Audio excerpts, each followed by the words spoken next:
नमस्कार दोस्तों, आपका स्वागत है। आज जो हम कहानी देखने वाले हैं दोस्तों, वो एक सच्ची कहानी है। जेम्स वैन प्राग नाम के एक बहुत बड़े साइकिक है, उनके केसेस में से हमने इसको लिया है। ये कहानी मैंने पहले भी आपके सामने रखी थी। फिर से रखने का एक ही मकसद है, क्योंकि अगर हमने किसी अपने को खोया है तो ऐसे वक्त में हमारे मन में बहुत सारी बातें आती है और ज़्यादातर मुझे वही सवाल बार बार कुछ लोग पूछते हैं। तो मैंने वही सोचता हूँ कि जो महत्वपूर्ण ऐसी केसेस मैं आपके सामने बीच में रखता हूँ, ताकि उससे आपको बहुत कुछ सीख सके। क्योंकि मैं बोलूँगा वो एक बात अलग होती है कि आप मत चिंता करना वगैरह, लेकिन ऐसी ही बातें किसी और के साथ होती हैं और उनको जिस तरीके से मैसेजेस मिले या फिर जिस तरीके से उनको मदद मिली, वैसे आपको सारी चीज़ें पता चले तो वो दुख कम होने के लिए आपको मदद मिल सकती है दोस्तों। तो आज की जो कहानी है, जेम्स वैन प्राग जी ये कहते हैं कि उनके पास 3 से 4 लड़कियाँ एक बार आई थी। और वो लड़कियाँ आई और वो एकदम टीनेजर जैसे होते हैं, स्कूल के वगैरह बच्चे, कॉलेज के वगैरह वैसे थे। और उन्होंने आकर उनको ये कहा कि कुछ दिन पहले उनकी और एक सहेली थी और उनका ग्रुप था पूरा, और वो एक दूसरे के साथ बहुत ही अच्छी उनकी फ्रेंडशिप थी। तो वो पांचों हमेशा कहीं पे घूमने जाए तो वो चारों पांचों जैसे जाते थे घूमने के लिए, और एकदम सच्चा एक दोस्ती थी सारे उन लड़कियों में, सहेलियों में।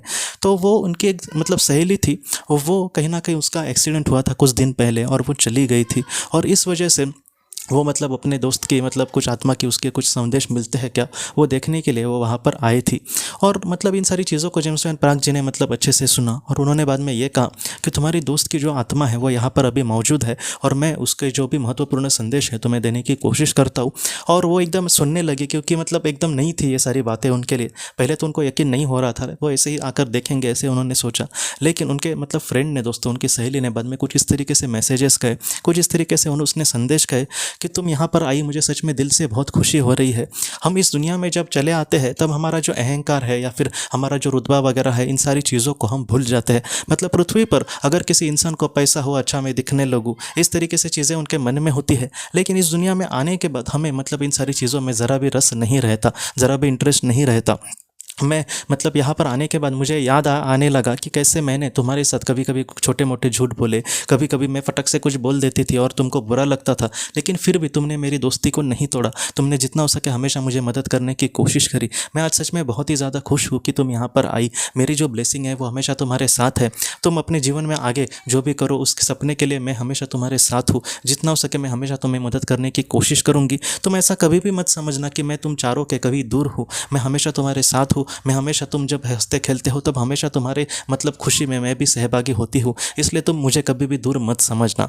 तो इन सारी चीज़ों को सुनकर वो सब रोने लगी, और उसने उन्होंने भी उसको कहा कि तुम ऐसे मुझे हमसे माफ़ी वगैरह मत मांगना, क्योंकि दोस्ती में छोटे मोटे झूठ हम बोलते हैं कभी कभी किसी को, लेकिन इन सारी चीज़ों को लेकर ये मत करना। और तुम ऐसे भी मत सोचना कि तुमने हमें कुछ फटक से बोल दिया और हमको बुरा लगा। उन्होंने कहा कि जैसे रिश्तों में तो ऐसी चीज़ें होती रहती है, लेकिन उस रिश्तों को हमें तोड़ना नहीं चाहिए। हम रिश्ते को बहुत ही अच्छे से सुधार सकते हैं। हम एक दूसरे के लिए प्रति एक सच्ची भावना रख के एक दूसरे को मदद कर सकते हैं, क्योंकि ऐसा जो निस्वार्थ प्यार है वही सबसे बड़ी चीज़ है और दुनिया में कुछ भी नहीं है।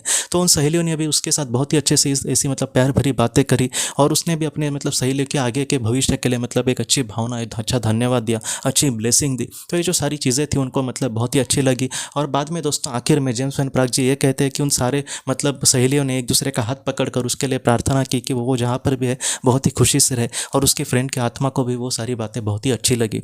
वो ये कहते हैं कि ये जो दृश्य था एकदम भावुक करने वाला था। जो इंसान थोड़ा सा इतना मजबूत है उसका मन, वो भी रोने लगता, इतना वो भावुक करने वाला पल था। और वो एकदम खुशी खुशी, एकदम बोलते हैं ना कि खुशी के आंसू से इस दुनिया बाद में वहाँ से उनके ऑफिस से चले गए। तो ऐसी जो बातें हैं दोस्तों, हम सबको सबसे बड़ा ज्ञान यही देती है कि कहीं ना कहीं हमने भी अगर अपनों को खोया है और उनको लेकर हमारे मन में भी ऐसे ही आ रहा है कि मैंने उसको दुख दिया था, उस वक्त मैंने उसको फटक से कुछ बोल दिया था, या फिर उसने मेरे साथ कुछ ऐसा किया था, तो वो इस दुनिया से एकदम ऐसे परे, उस विचारों के या फिर भावनाओं के चक्र से वो एकदम परे चले गए हैं। इसलिए उनको इस बात को लेकर ज़रा भी दुख नहीं होगा। तो आप ज़रा भी चिंता मत करना। और अगर हम ऐसे सोचते हैं कि उसके मन में ऐसे कुछ होगा वगैरह, तो ऐसा नहीं है। हमारे मन में जो सच्चा प्यार है उनके प्रति, वही उसको देखने की कोशिश करेंगे, और उनके लिए कुछ भी महत्व नहीं है। इसलिए उस सच्चे प्यार के प्रति आप ज़रा भी संशय मत लेना। अगर आपका सच्चा प्यार है, उनके साथ अच्छा बॉन्डिंग है, तो ऐसे जो लोग हैं आपसे कभी भी दूर नहीं जाएंगे। उनका जो प्यार है, उनकी जो ब्लेसिंग है, उनका जो आशीर्वाद है, वो हमेशा आपके साथ रहेगा। दोस्तों आप ज़रा भी चिंता मत करना। तो दोस्तों हम अपने अगले वीडियो में मिलते हैं। आप अपने परिवार का ख्याल रखना। आपका बहुत बहुत धन्यवाद। अगर आपने किसी अपने को खोया है, और अगर आप किसी जेन्युइन भरोसेमंद थेरेपिस्ट की तलाश कर रहे जो आपके अपनों के संदेश आपको दे सके, तो आप इस नंबर पर व्हाट्सएप मैसेज कर सकते हैं। हम जितना हो सके आपको किसी अच्छे थेरेपिस्ट के बारे में बताने की कोशिश करेंगे, जो आपको बहुत ही अच्छे से संदेश दे और आप अपने जीवन में आगे बढ़ पाए। आपका बहुत बहुत धन्यवाद।